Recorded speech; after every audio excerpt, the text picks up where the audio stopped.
Folks, over the years, obviously, as you know, when it comes to playing 90% of the standard rock cover songs or mainstream music, as a drummer, when we take a fill in, we tend to hit the cymbal, the crash cymbal, on the 1 of the next bar, bring us back into the loop and continue on the rhythm.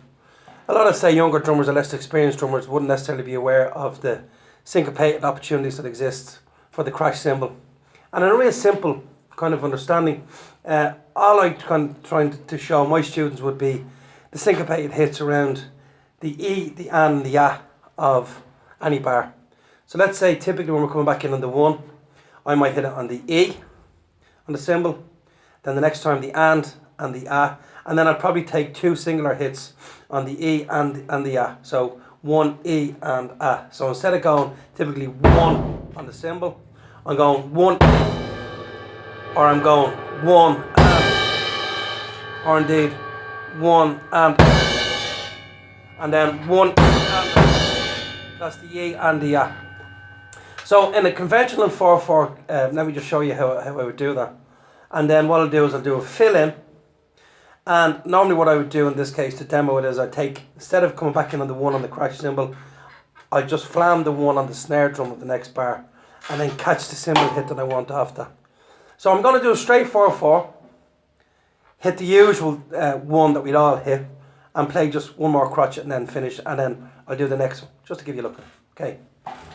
And 2, and 3, and 4, 1, and 2. So that's the usual one that we all tend to do for most songs. And same if we're doing a fill in, 1, so we're going 1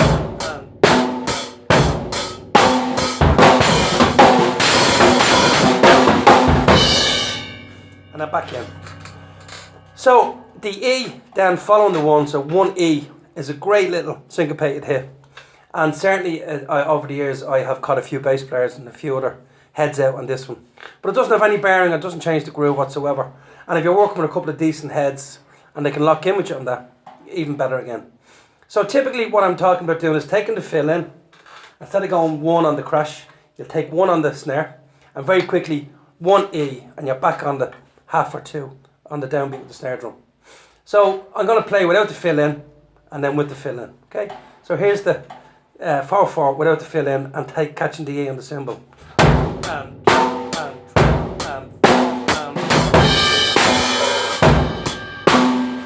so, and again you probably hear when it comes to the kick, I will obviously use the kick drum when any crash cymbal that I hit 99.9% of the time. So I'm going to do the fill in this time, flam the 1 and then catch the E off the snare drum and back onto the 4/4 groove. So here goes.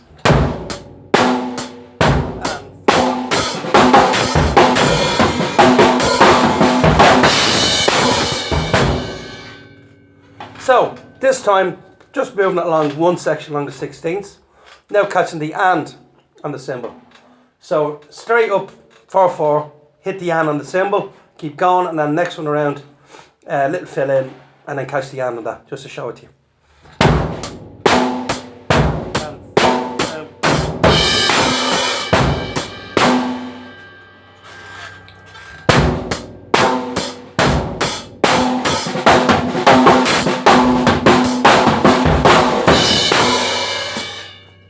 One and 2, back on the snare for 2. Now the next one, just moving it again along 1, so 1 E and now the A, the last one. I tend not to play the hi-hat when I hit the 1. I like to hold for it and then connect and then back into the groove. And I'm going to show you that again without the fill and then with the fill. Okay.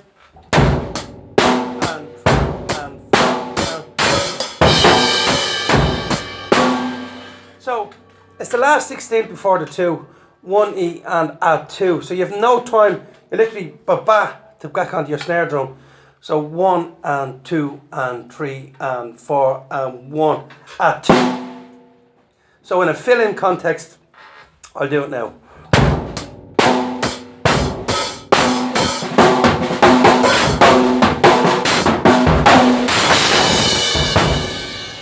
And then back into your groove.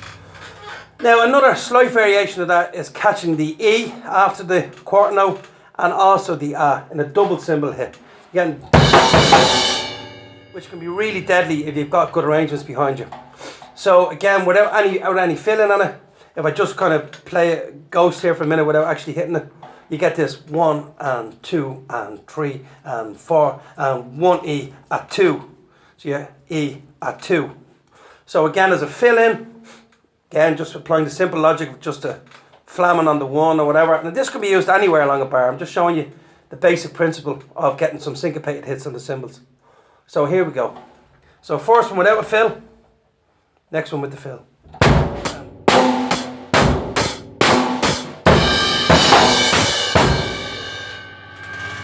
We'll try that again because I think that was on the downbeat of 1. Here we go again.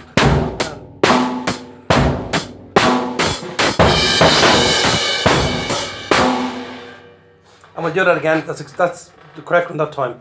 1 and 2, 3 and 4 and 1. So we'll do a little fill in now, and again just taking the downbeat in the 1, 1 E at 2, and back into the groove.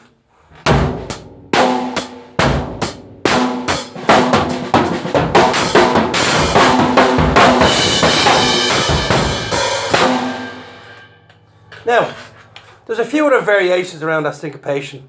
However, not to overly confuse the situation. If you get your head around those initially, and if you have any questions, drop me a message and I'll gladly share you a few more. Alright, thanks for watching. Cheers guys.